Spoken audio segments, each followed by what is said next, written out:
Ladies and gentlemen, good morning and happy Sunday. Yeah, this is Naftali Ranto and welcome to today's episode of our Bible study. We are on day number 66, and if you are new to this Bible study, I want you to start from the beginning. The intention is to complete the whole Bible in a period of 12 months or 365 days. So go and read from the beginning where we started on the 17th of January 2025.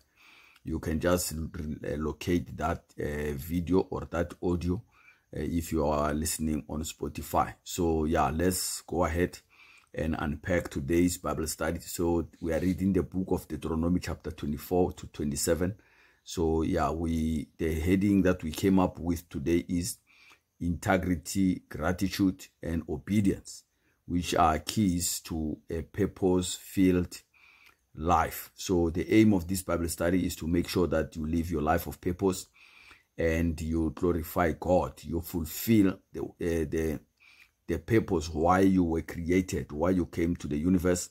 You need to fulfill that. As a seed, you're supposed to bear fruits according to your kind or according to what you were meant to be on this planet. So that is why we are here. And yeah, when you partake in this Bible study, read your Bible on the chapters that we have mentioned and pray. Ask God to speak to you, to reveal to you what He wants you to learn out of today's Bible study. So yeah, let's dive in and summarize today's 4 chapters.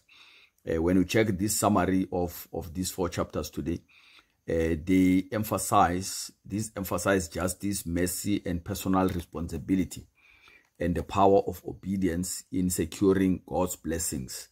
And Moses reminds Israel of their covenant with God and importance of living righteously in every area, being it spiritual, in family, in health, and as well in finances.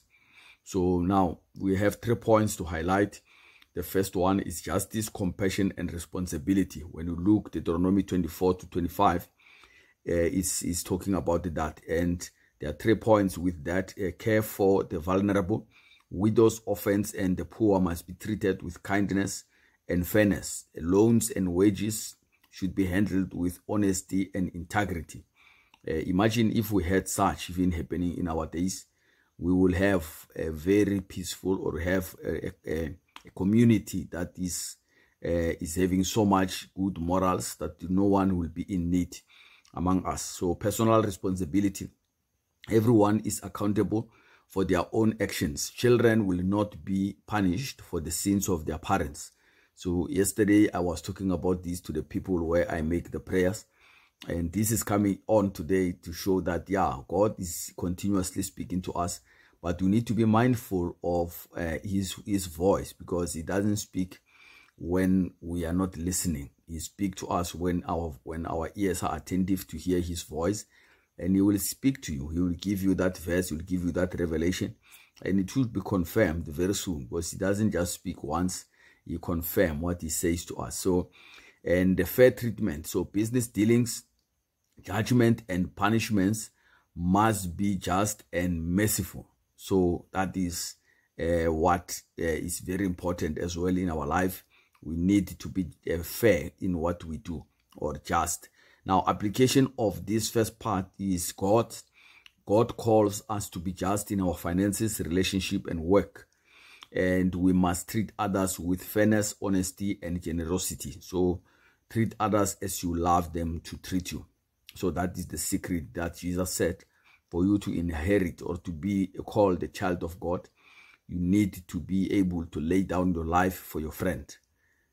Yeah, not to kill your friend, but lay down your life for your friend. So number 2 on the highlights of today's Bible study, first fruits and remembering God's faithfulness. So that you find in the book of Deuteronomy chapter 26, bringing first fruits. Israel was commanded to bring the first portion of the harvest as an offering to God, showing gratitude for His provision.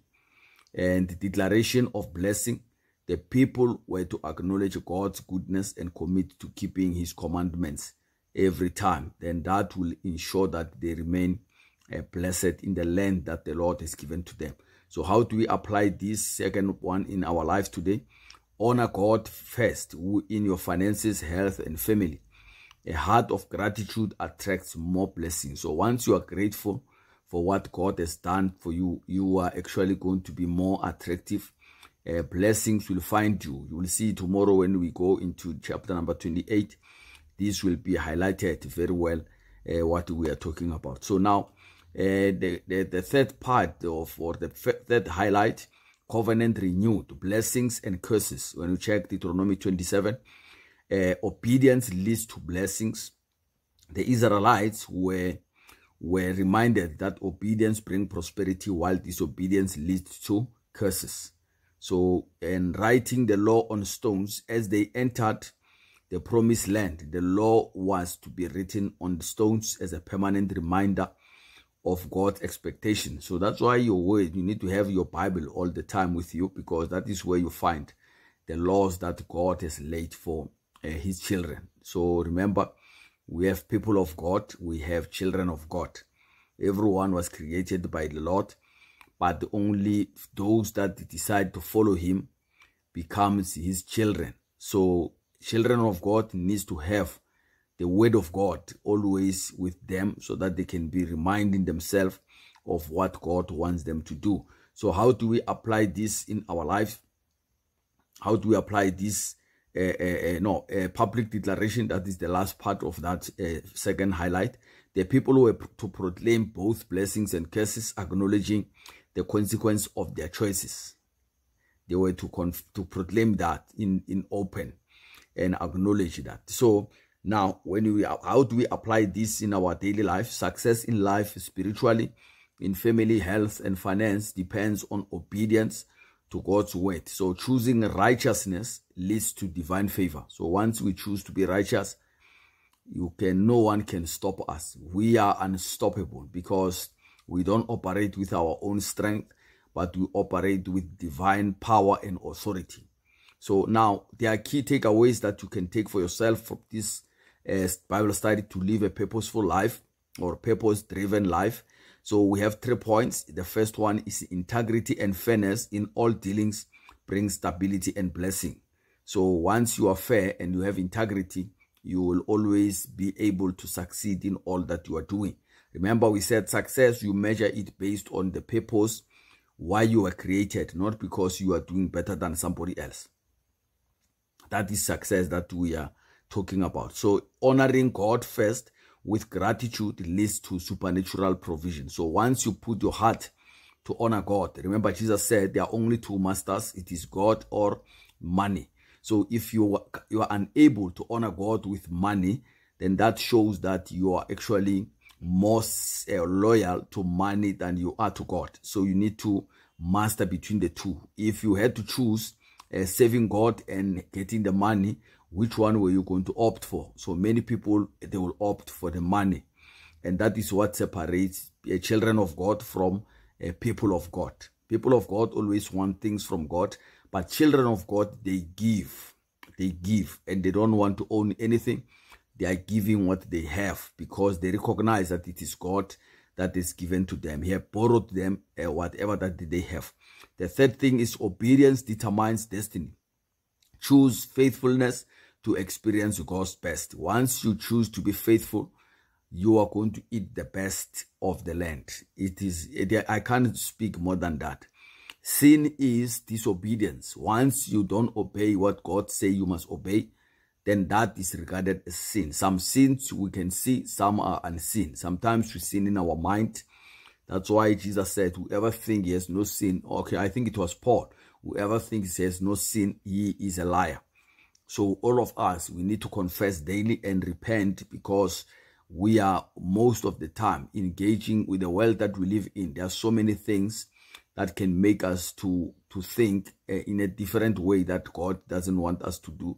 And that will be regarded as sin. But as we come to the blood of Jesus, he washes and he cleans our sins, our conscience, so that we may be able to stand holy before the Creator, before God Almighty. So, ladies and gentlemen, thank you so much for watching this today's Bible study. Please put your comments in the comment section, so that we know what you have taken out of this Bible study for yourself. And may God bless you. Have a great Sunday with your family. Bye-bye.